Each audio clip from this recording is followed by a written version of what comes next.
Please welcome.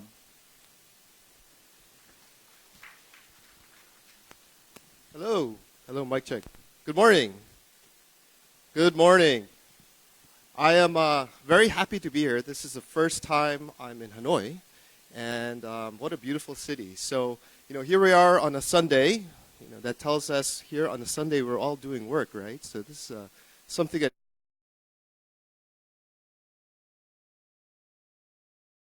program. Now, this summit is about frontiers, and definitely AI is a frontier. But I also would posit that another frontier that's happening in the world is the world of sustainability. Because this planet has reached a tipping point where we can't continue as is. And we need to change the way we build our world. And this has been happening for some time, but most recently what we're seeing now is even from the funding and investment side of the equation, a lot of companies and investment banks and fund managers, thank you very much, are getting directives and instructions that they need to make investments into sustainable new companies. And we've seen very important things happen, such as last year, I know you've heard of Impossible Foods, where the plant-based meat companies have come out, and they've shown that you can make a lot of money while at the same time being sustainable. It's not anymore just tree huggers and nonprofits. It's a lot of commercial companies now making a lot of profits doing sustainability. And so what we did was we decided we're going to create a pipeline that starts actually from a hackathon, which sometimes leads nowhere, right? But then the hackathon then leads to a pre-accelerator called HyperSpark. And this pre-accelerator then leads to a full accelerator called Hyperscale. So this 1, 2, 3 pipeline, which will happen over a year, is going to start in November in Singapore, right after, or actually right before the Singapore FinTech Fest and Switch Festival. That's a big event here in the region, and 50,000 plus people coming over. But we're a little pre-event to that event.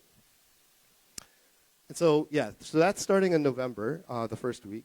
And then the pre-accelerator is on February, and then the full accelerator is in July. And at the end of the accelerator, we are going to put the most successful teams that make it all the way through in front of the best venture capitalists, angel and seed funders that we know of in the region through our connection at Temasek, where I work at, and also all the networks that we have in the area. It's not a huge event, okay? We don't have like 5,000 people coming to this hackathon. It's actually only about 150 people. But what we're really looking for is people who have talent and who have drive to try and create something out of sustainability.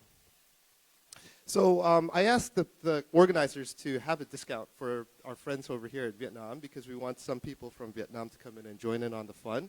And so this QR code will give you a discount if you take a picture of that, or you can talk to me afterwards and I can give it to you as well. And there's also an express pass where we're going to fly in some people who win this express pass to have plane tickets to come in and stay at a hotel while they do this hackathon with us. So if you're interested, you can enter. It's free. Take a picture of this or talk to me, and we look forward to seeing you there. And that's all I have. I'll see you folks in the next panel discussion. Thank you.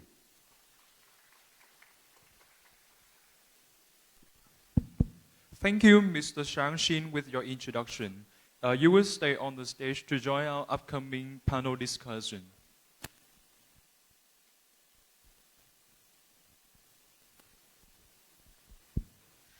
Thưa quý vị, trong môi trường kinh doanh, khi bắt đầu mỗi một dự án, mỗi nhà đầu tư đều có những tiêu chí đánh giá khác nhau. Tuy nhiên, lợi nhuận luôn là một yếu tố quan trọng để quyết định sự thành công của sản phẩm hay việc ứng dụng công nghệ. Đó sẽ là lý do của phiên thảo luận đầu tiên của Việt Nam Frontier Summit 2019 có chủ đề là ai sẽ tạo ra lợi nhuận trong hệ sinh thái trí tuệ nhân tạo với sự tham gia của các chuyên gia có nhiều năm hỗ trợ và đầu tư vào công nghệ.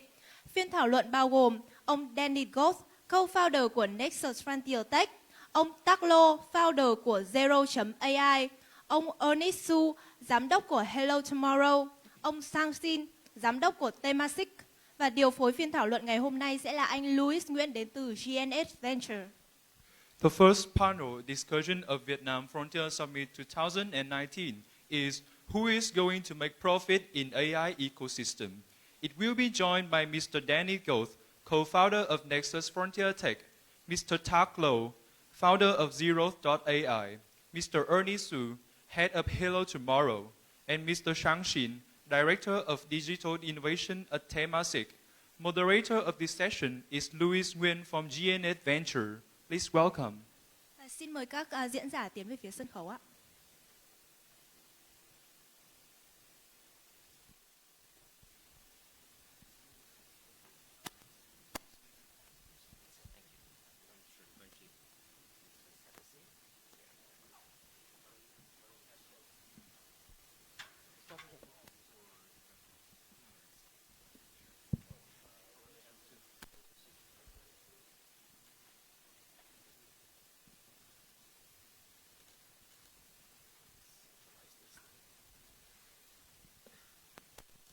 Okay, thank you everyone. Thank you all the panelists for being here today. It's an honor to me to sit in a panel, a very, very interesting panel like this. I'm Luis again. Maybe I don't have to introduce myself again to save a little time of the panel. So to get started, can you give us a little bit introduction about yourself, what you're doing, and why you're doing it? Sure. Hi, my name is Ernest. So I was introduced as part of the Hello Tomorrow team, which is correct, but that's a volunteer position.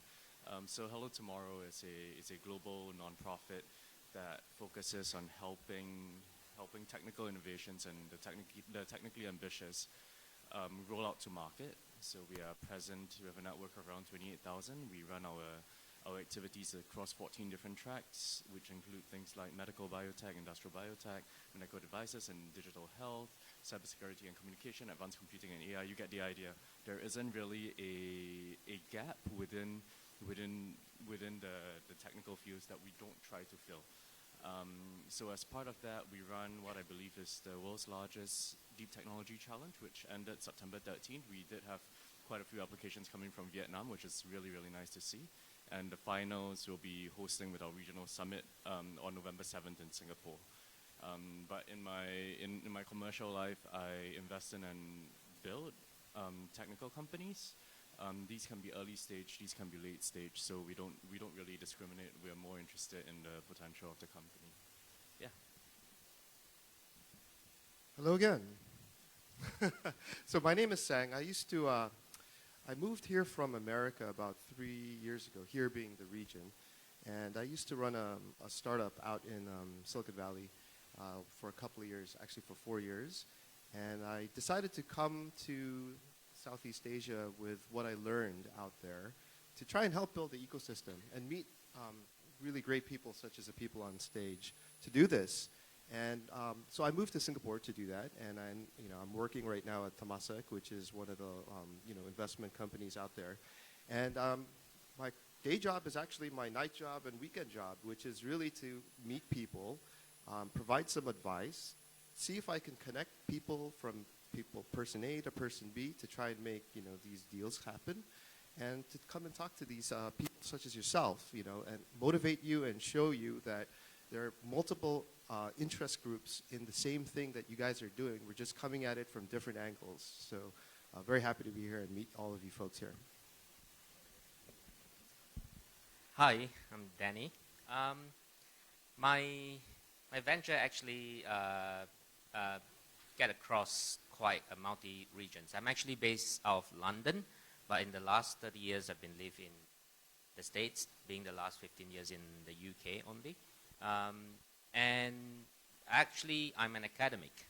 I teach at Saïd Business School, University of Oxford, and this is my spare time now. It was my full-time job, but this has shifted to a part-time position where I'm now running an AI company that focuses in helping enterprise, especially large enterprise in Europe and the US, to help them to solve specific issues. Within that Nexus Frontier Tech, this startup per se, we have a large team based out of Vietnam who is responsible to help us to research and also deliver the technology. And within that, we have Rubik AI, which is organizing this event, as well as the GNH Ventures, which is run by Louis, where personally my partner and myself are very interested in, have been very interested in this region and try to actually nurture the talents as well as the startup in this region. I'm originally from Malaysia, so I'm not too distant from this region, although I believe the two of you definitely know this region more than me since I've left this region for the last 30 over years. It's very funny that my co-founders, who are two Japanese, they have lived in this Southeast Asia for the last 10 years. Every time when we walk into a reception, when they show their ID, they have Singapore ID, whereas I have a foreign ID, and I speak Singaporean. So anyway, welcome to this again, and thanks to these two gentlemen joining us on stage. Thank you for your very interesting stories. Before diving into the question part, I would like to go to maybe the background of this panel, why we must have this panel. I think we all sitting here that we all agree that AI is going to be huge, right? That's why we're here, right? There's a research said that AI will create 30 trillion in economic values by 2030, but the value being created by AI maybe not be evenly distributed among companies, among countries, and among industries, right? Probably there will be a concentration of economic benefits. So the question is, who is going to make profit in AI? So I understand who is going to make profit in AI is a very difficult question to answer. So I'll try to break it down a little bit. You know that historically, like new technologies have the tendency to be adopted from the top down, right? From the government to the corporate, to the SME, and finally to the consumer. So is it the same with AI, and what are we currently, is it bigger in the enterprise world, or is it bigger in the consumer world? All right. That's how it goes, right? Okay. So at the end of the day, the parties that profit from, I mean, that's not just in AI, but any kind of technology adoption, are the parties that are willing to make the initial capital investment into that, right? You talk about the flow of technology being top down. I mean, that's the case if governments and large corporations have the political and will and the financial resources to be able to invest in these things. At the same time, if it's consumer up, grassroots up, then it's about smaller companies or the ground being able to invest and willing to invest talent and resources into these things. I guess you're asking this question. So let's approach this question from two perspectives. The first is from the Vietnamese or wider Southeast Asian perspective, and the second is what's going on outside of this region. I think from the Southeast Asian perspective, apart from Singapore, which I think is a bit of an anomaly, a lot of the work that has been going on has been from the ground up, and what's driving it is not so much the affordability of the investment, because at the end of the day, if it's AI application, what you're looking at is a software play. Your costs come in largely from data acquisition and from the talent that's needed to be hired. So let's assume that if data is available in the fields that the entrepreneurs are interested in, then the second issue is talent and having access to that talent. And so the question we need to ask is how readily is talent available, and at what level is talent available? Because that will drive the type of innovations that come to market. And if you present these things if you present a solution to your customer, if there's value, the customer will take it. Eventually, at some point, you have to pivot and left and right. So that's the ground out approach. And from the top down government approach, the objectives are very different. The objectives typically are not cost cutting. Neither are they like profit making. The objectives really is more classification and control rather than anything else, right? So who stands to profit from this in a Southeast Asian context outside of Singapore? I think largely it's businesses, it's consumers, where we see more of the plays taking place. If you're talking outside of the Southeast Asian region, where there is, U.S., China, there is talent available both in private sector and government sector. The pool is deep enough, and there's enough will and interest in investing in these things. Well, in that case, well, that's a very big question, Louis. In that case, I would think all stand to benefit, but in such a situation, larger enterprises more so if they're willing to if they're willing to leverage it intelligently. I hope that answers a bit of your question. Yeah, thank you. Okay, who's going to make money in AI? I mean, if I knew that answer, I would become a billionaire, right? Because I would know where to put the money in. So sorry, I don't have the answer to that. But I think it's quite a big question, right? AI is so huge. And I think one way to think about how you can start trying to answer that question is looking at the different levels of AI. So at the very bottom, right, you have the hardware. These are the people that make the metal, the bare metal. So the GPUs and so on and so forth, right? Then above them, you have the companies that build the frameworks. This is typically the platform as a service or programming interfaces that you can rent out on the cloud these days. So that's another layer on top. Then above that, you have verticals. This is where you start applying the data into those two areas I talked about earlier and coming up with vertical solutions, whether it be in one industry or another.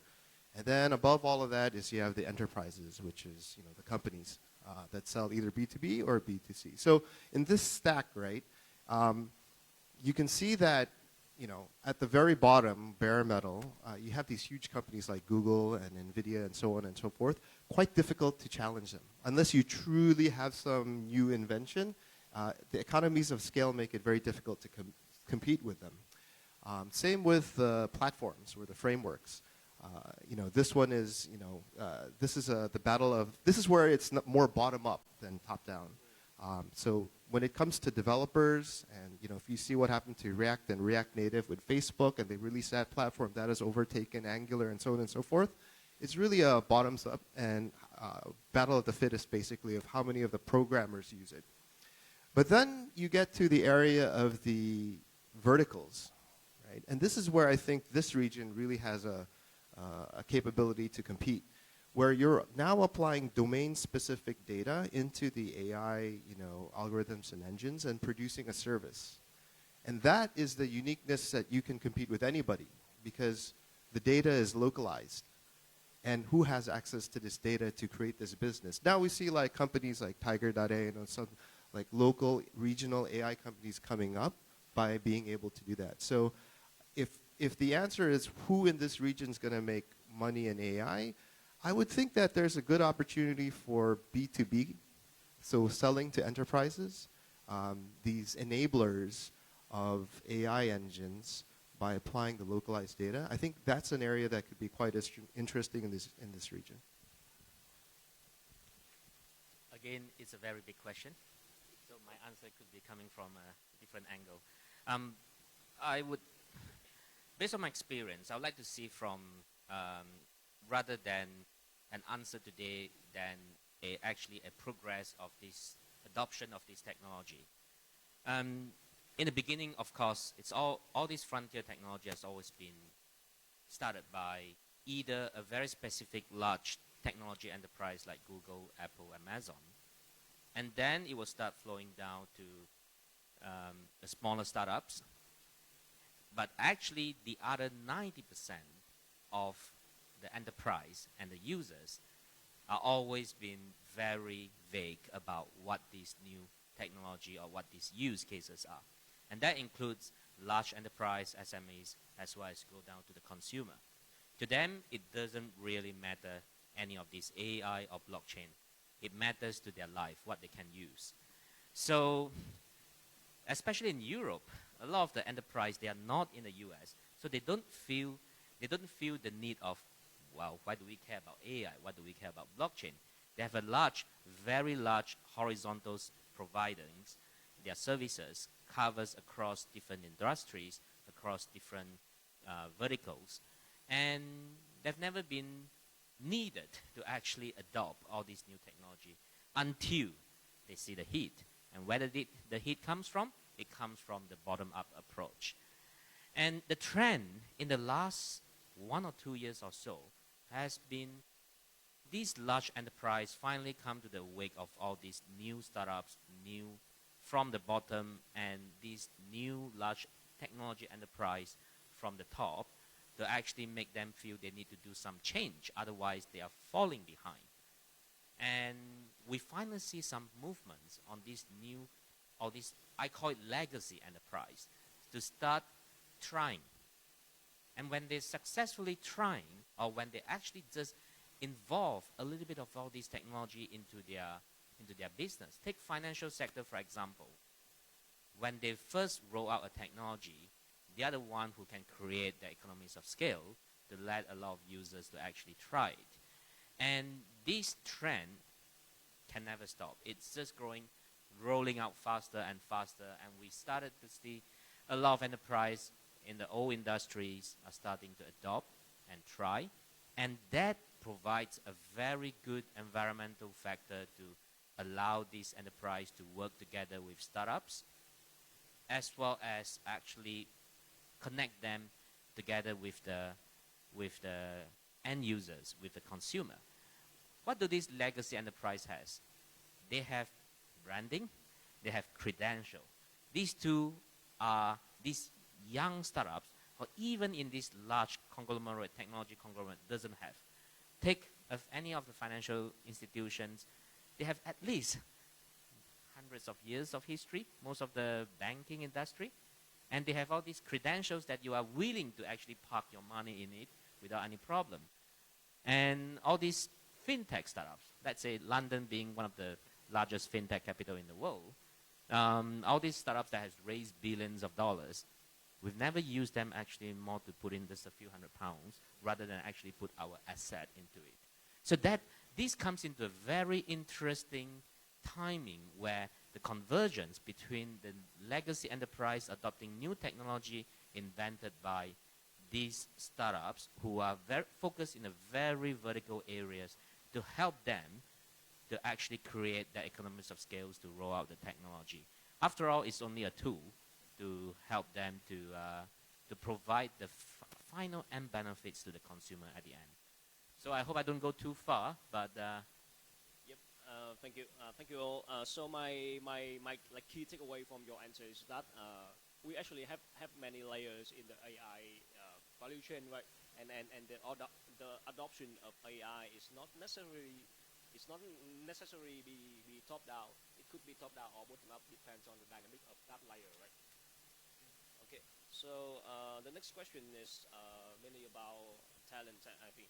So you know that tech giants like Google, Amazon, Baidu is investing billions in AI, and also the AI talents and the data, but mostly talents is very heavily concentrated in the hands of those giants. So the question is how can startups compete with those giants? What weapons can they use to beat the giants? Again, I know this is a very difficult question again, but yeah. What's your take? maybe we can roll this way. I'd like to go first, Danny, Yeah. please. Well, the way how I see it is there are plenty of engineers out there, and all these tech conglomerates, they are just one. And if you even compare themselves against each other, you may think that all these tech startups can do everything and anything, but they are not. For instance, Google simply cannot do what Apple is doing, and Apple, no matter how hard they try, they cannot be Google. And this is the same for these tech conglomerates, that they cannot do everything. And this provides the huge opportunity, or actually there's just simply there are too many opportunities out there for this, for startups, so-called, or for talents who has a more specific problem to solve, and they can create or they try to do something different to this tech conglomerate. And that's my strong belief that I would like to go back to Sangshin's HyperX that the sustainability is the key. By starting nurturing from the talent side, any inventions come from human beings.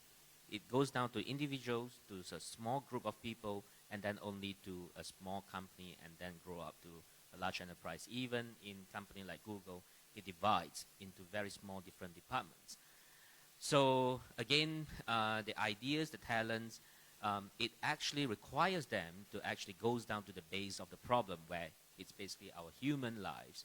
And the more they are connected to small problems, the easier they can actually create the solutions to solve the problem.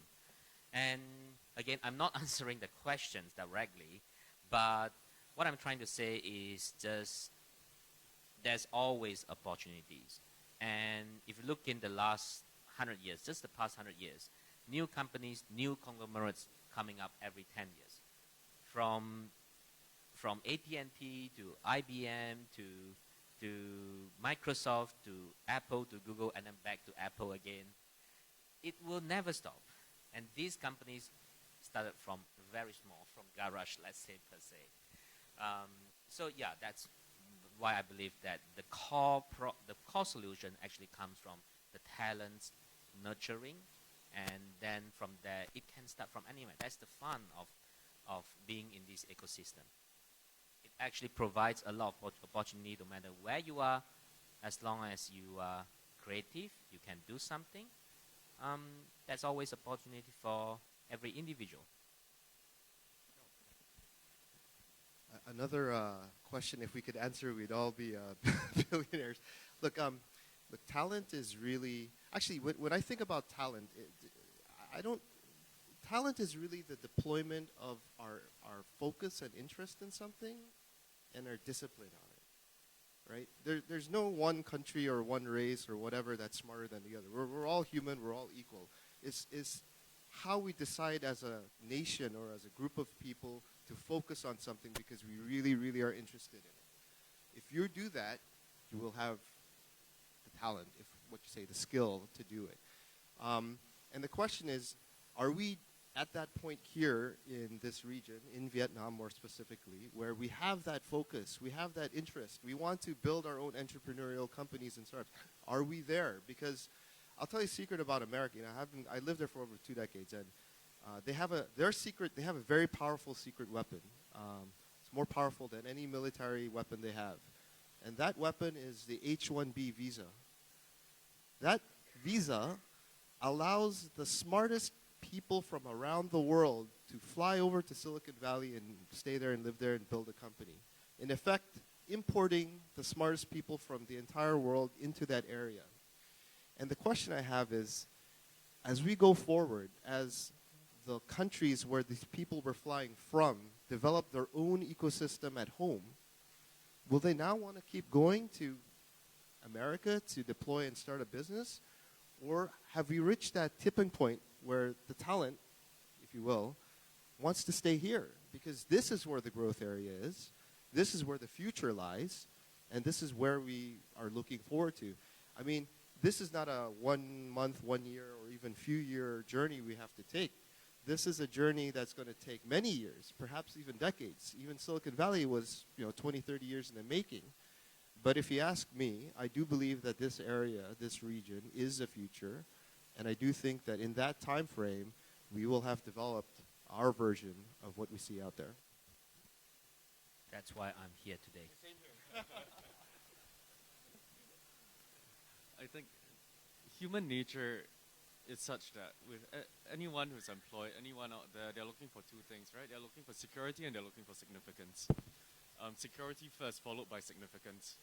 So, I mean, the Singapore I grew up in was a Singapore that was struggling to come from third world to first, right? So the concerns at the back of our minds, of my parents' generations, was always security. How do I provide for the family? And because of that, they took jobs at very stable companies, right? They got paid. Eventually, they got paid quite well, but it was a national progress kind of thing. And then when it comes to people, my generation, we are bought into a bit of the Western dream, right? We think that everyone has some kind of significance, more so than community. More so, it's more than just community accepting you. You think that you have something to bring to the table, and I think in a lot of Southeast Asia, despite us coming from a very community-centric or community-census type of upbringing and background, we have been led to believe that we have greater significance as an individual, right? So this is how entrepreneurship starts as well, right? You want to make a difference, you want to make an impact, and you think you have the ability to do it. If you look at large corporations who are hiring engineering talent, large corporations have a very different risk-return profile to entrepreneurs. All right, the types of returns that large corporations would like to see placed alongside the type of risks they are trying to mitigate when they make these investments are very different from a small two-man shop that's run by, say, Louis and I, right? Out there trying to make money, out there trying to make an impact. And so what that means is that there are very specific, like Danny mentioned, there are very specific use cases or verticals that the big boys, by virtue of their position in the market, will not care about as much until it grows, until they recognize that opportunity as being of a certain size. So in this region, what are we looking at? At the end of the day, it's the availability of data, and which industries are big in the region. So I would say possibly agriculture is a big one. If you look at a lot of the AI type companies that have sprung up in the region that are actually profitable. So I'm not talking about guys who are extremely consumer focused and having to deal with heavy customer acquisition cost types. I'm talking about guys who are selling to enterprises. Agriculture is a big one, right? And I'm not even talking about those who are selling to smallholder farmers, because that's a different thing altogether. I'm talking about those who are creating solutions for your large palm oil majors, for example, or rubber majors. The guys who own huge plantations, satellite imagery. How do you help these large companies, with their yield predictions? How do you help them manage their land holdings using AI? That's a big opportunity. I think another opportunity is in the healthcare space, because the healthcare space is so regulated, at least traditionally. But I think a lot of the countries within our region, it doesn't require entrepreneurs to jump through that many hoops in order to roll a product out to market, Singapore excluded, right? If you go to Hong Kong, for example, there is barely a version of the FDA that exists. All you need is a key opinion leader who believes in your solution and helps you push that through to the market. So you have to understand from a market-to-market perspective, what are the barriers of entry to your solution being rolled out, right? But at the same time, so for example, both agriculture and healthcare in the region, the systems are very heavily reliant on legacy systems. I mean, if you let's not even talk about the systems in healthcare. If you look at medical devices, for example, a lot of the medical devices that are out there have no predictive capabilities. Everything is retroactive, right? The doctor is acting in accordance to raw data that the system is pushing out. When that workflow really can be automated to a much larger extent. So it's in these kinds of specific verticals where you need some kind of industry expertise to understand where the gaps are, where the inefficiencies are, that I think AI talent can be strongly applied to in order to make a good business case for adoption. Thank you. From your question, I actually come up with the idea of actually the advantage we have over the tech giants is actually we have a lot of problems, right? We have a lot of problems, so we have a lot of opportunity to solve this problem, and that's the reason the talents are coming from maybe Silicon Valley to come to Southeast Asia to look for opportunity to solve the problem, right? Okay. So the next question, I hope it would be easier. So you are working with a lot of startups all over the world. I think especially you, Ernest, because you come from a startup and community building background. So what are some of the hot trends among AI startups that comes to your mind right now? What domain they are actively they active at? What technology and what strategy do they use? So it depends on which, again, it's a question of which level of AI you're talking about. And the higher, rather further back down go, the higher the barriers to entry, the higher the R&D cost, the higher the cost of development. So everything, by virtue of this, most of the AI startups that you see will be in the application layer, not the infrastructure or OS layer side of things. But the most promising industries that we are looking at, of course, e-commerce is a big one. AI with regards to fraud detection and protection, that's a big one that many of us don't see. But so here's to give you an example, right? Around the cost of regulating fraud on e-commerce platforms is somewhere within the range of, I think the latest around 15 to 20% of the value of transactions that take place. That is a massive figure. If you are an e-commerce player, you are losing approximately 10-15% of your transaction value to fraud, right? If software layers or cybersecurity layers that are algorithm based can come in and help you try to reduce that to a 3% level, you suddenly have an improvement of around 10% in your revenues, which is crazy. All right, so that's one large area. The healthcare area is, like I mentioned earlier, is a big one as well. Agriculture, and I think perhaps anything that is very data driven, sensor driven. So your industry, Internet of Things type of place for maintenance of machines, even all the way down to to how you. Okay, I think I have a bias towards healthcare and food, right? Because one keeps you healthy, and the other, like me, both of them are crucial to life. You need to eat, and you need to stay healthy. So in farms as well, sensors on premise, and how all that data is being gathered, and how that translates into something that's useful for the grower. I think these are some of the more interesting areas. Thanks. I, by and large, agree with you, Ernest. I think those are areas of interest that we're seeing. Maybe I can talk about another area where it's actually quite interesting developments at the core of AI. And personally, what I'm seeing is there's this interplay between AI and another frontier technology, and that one is quantum computing. Quantum computing is still kind of like black magic to many people. People think it's way further down the line than it may actually be. You may have read that Google achieved quantum supremacy recently by doing the circuit breaker test. They, at the end of last year, achieved 50 qubits with their Sycamore machine. And essentially, quantum computing is at an inflection point where we're actually now, in terms of compute capability, taking off from, I think, over a decade's worth of growth, which has been very flat. And the thing here is, with AI and with GPUs and the compute that's necessary to do all the reinforced deep learning and so on models, we're seeing that if you combine that with the capability that quantum computing promises, which is on the order, I mean, the thing that Google did was it took 200 seconds. What the most powerful computer in the world, I think it's the Summit computer they fired up last year in California, would take, I think, 10,000 years to calculate what they calculated in 200 seconds. Okay, it's not a real world use case. It was a very targeted compute test.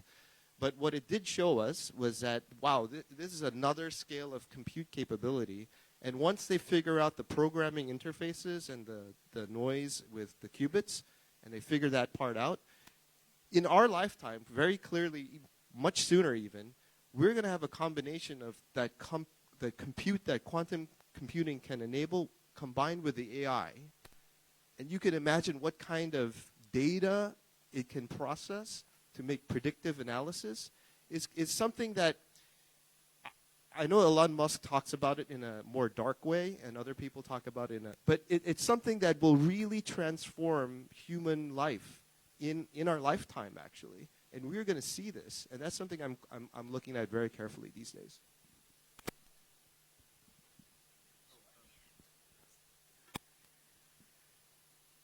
Yeah, I think from what Sangshin is mentioning is the keep on progressing of the emergence of all these technology and applications to actually create something in a faster way.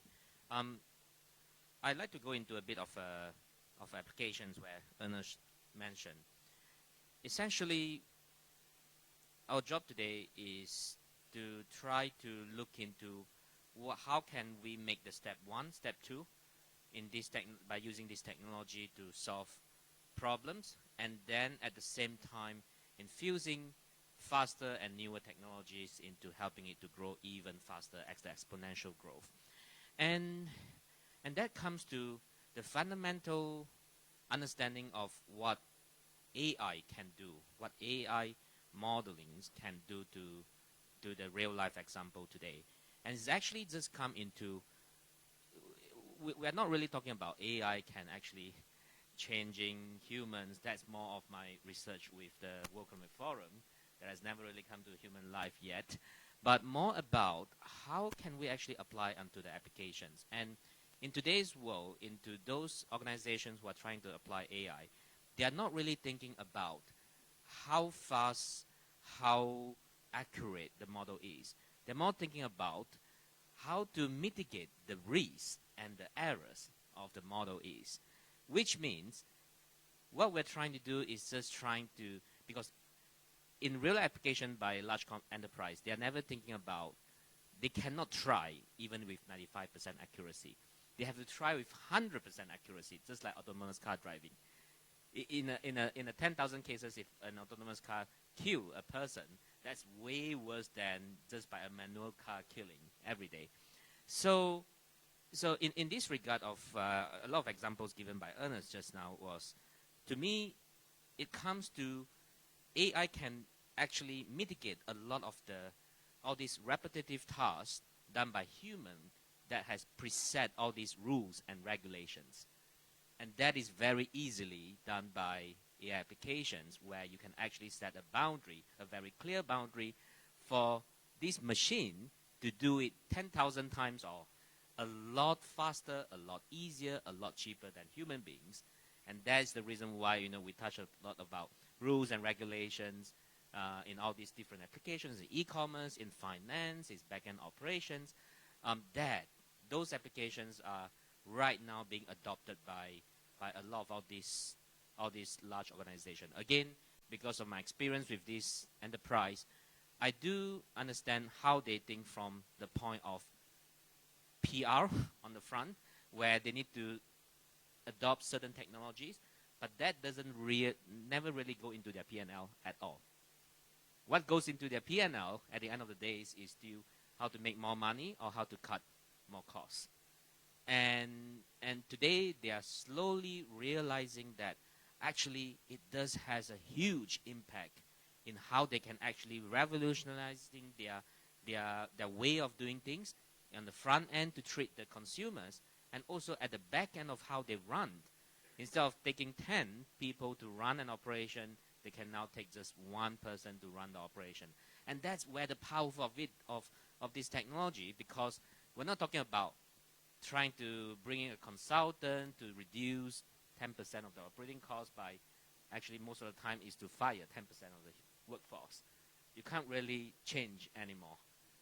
Everybody has already tried to squeeze the operation in the best ever way they can. But this technology can fundamentally change how they run, how they operate. Let me give you an example of, you mentioned about all this mortgage, let's say loan application or mortgage application or e-commerce back-end calculation, risk and all these things.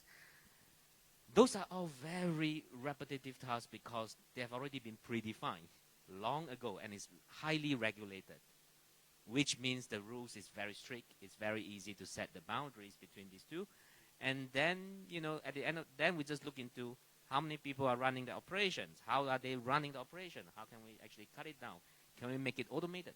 I'm sure it's definitely easier than the rules, all these strict rules, is definitely easier than making a car to drive automatically, where there are a lot more unknown factors in trying to regulate yet.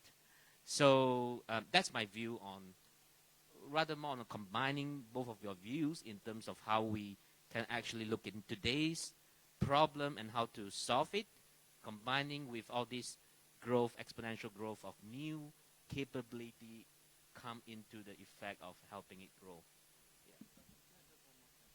So, and this jogged my memory because Sang spoke about quantum computing, but I think one of the key areas that is just one step removed from the application area is edge computing and how that's going to come into play, right? Algorithms need to be lighter; they need to run a lot lighter, but at the same time, there's a crap load of opportunity in edge, simply because of server loading issues. I mean, computer processing power is coming of age to allow for edge,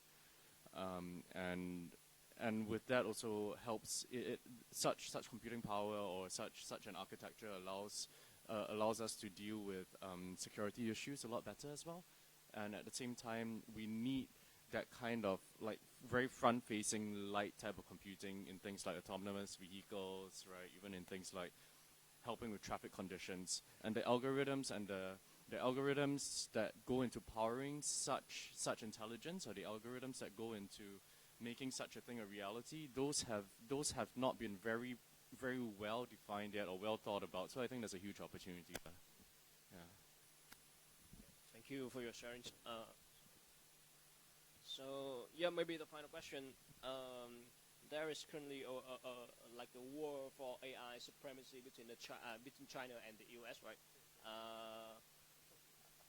And both are investing very heavily in AI. So what's the chance or what the opportunity for the country like Vietnam, because we are in Vietnam, right? So I would like to ask about Vietnam a little bit, to reap the economic benefits that comes from AI. And should we have like a top-down government strategy like China, or just leave it to the private sector like the US? So Sang, you have experience from the government sector. So what's your take on this?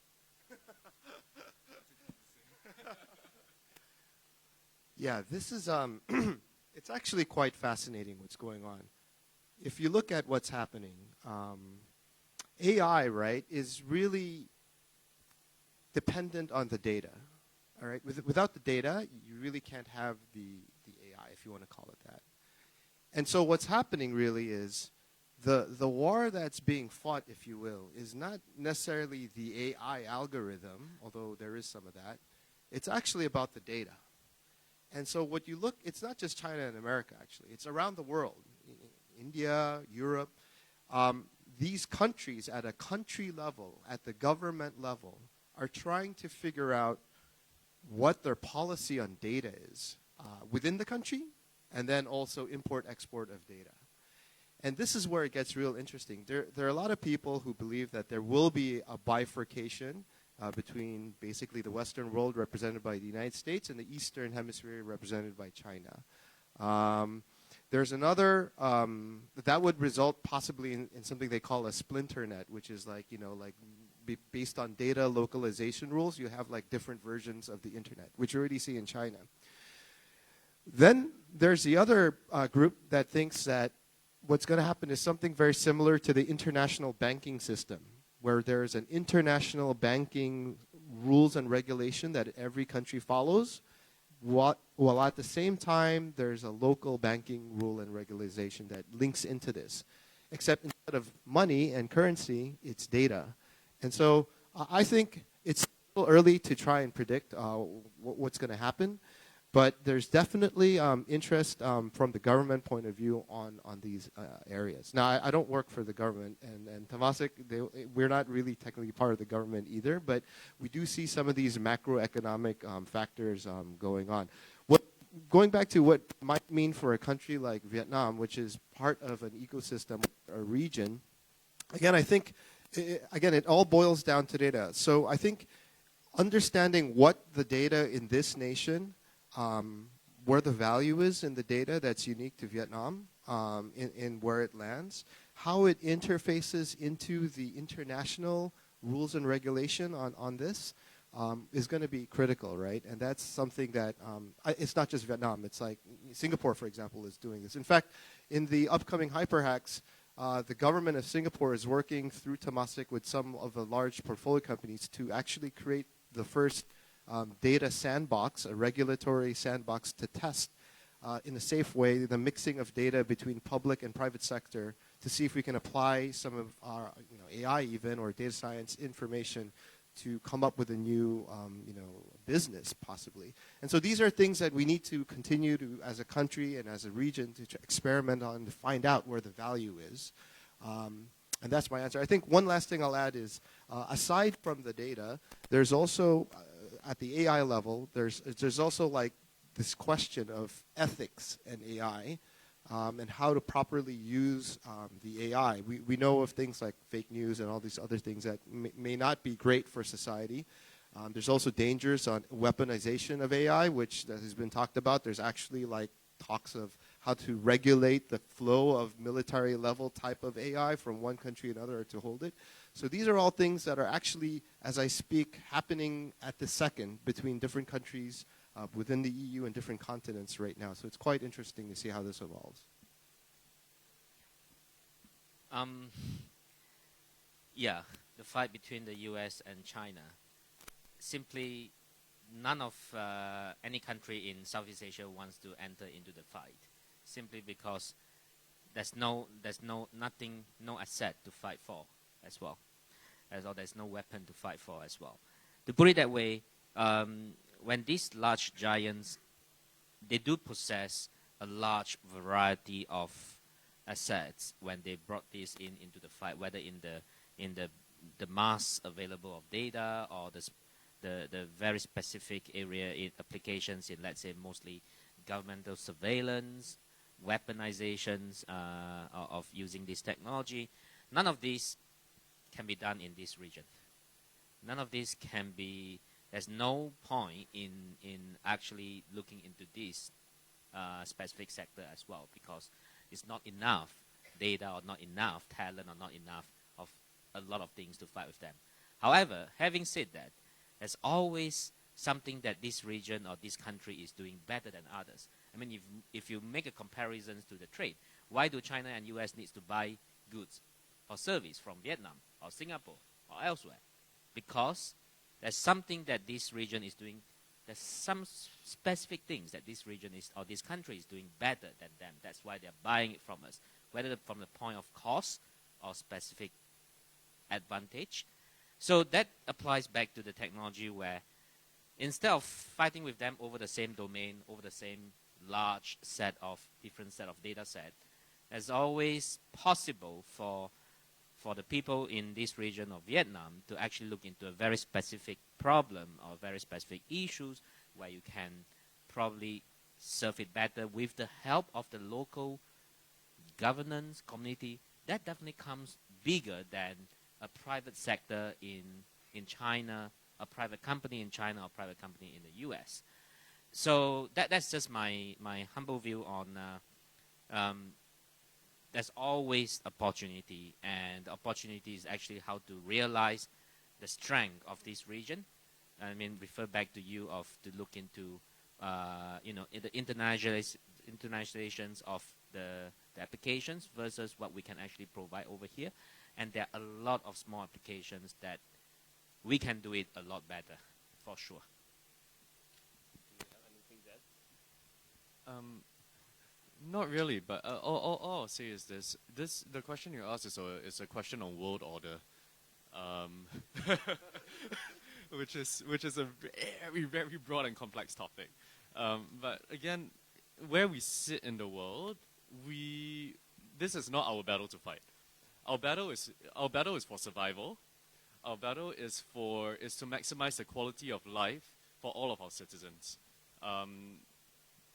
And it's possible to do such a thing without needing to engage with one side or the other. I think like Southeast Asia is in a very sensitive position, especially given our current physical proximity and historical legacy proximity to one side and the other. But at the end of the day, look for solutions that can improve the lives of your fellow citizens, of the people who are of your community around you. At the end of the day, here in our part of the world, we are still very much community driven. And yeah, and if you find solutions that or there are applications that can benefit you, your community, and you can find a way to make money out of these things, you know, to survive with these things going on, then go for it. Sorry, I just want to add one thing. Our company, Temasek and Google and Bain, just released a report a few other, like 3 days ago. I urge you to go Google and look at it. But the one statistic that really stuck out to me that I would like to share with you in the audience is that in that report, it listed Vietnam as the third most well-funded country in the region, only behind Singapore, which is a gateway of funds anyway from the world, and Indonesia, and then it's Vietnam. And that to me is a sign that this country is becoming an investment destination more so than it ever was in the past. There was over $600 million coming in between 2018 and the first half of 2019. That is a momentum move that we see continuing. And what that means is that this influx of investment is something that you guys, you people out here need to take advantage of. There's a lot of opportunities. The number of deals may be going down, but the size of them are going up. That tells you that the maturity is increasing and that the opportunity is there. So I really urge you to really take a look at that and see what you can do with that opportunity coming your way. Yeah, thank you. It's true. It's the report. It's really amazing. I read it already. So yeah, thank you so much for your insight, and I hope it will be valuable for our audience over here. I myself have some important takeaways from this discussion already. So thank you again for being here today, and please give our amazing panelists a big round of applause, everyone. Thank you. Thank you for having us. Thank you, speaker, for your knowledge and sharing. Please remain on stage to receive the present from Rubik AI.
Và kính thưa quý vị, ban tổ chức đã chuẩn bị một phần tea break dành cho mọi người ở phía dưới khu vực tầng 1 sau phiên thảo luận đầu tiên. Và mọi người sẽ có 5 phút để nghỉ ngơi trước khi phiên thảo luận thứ hai bắt đầu. Và xin mời mọi người hãy tiến về phía khu vực phía dưới tầng 1 để tham dự phần tea break ạ.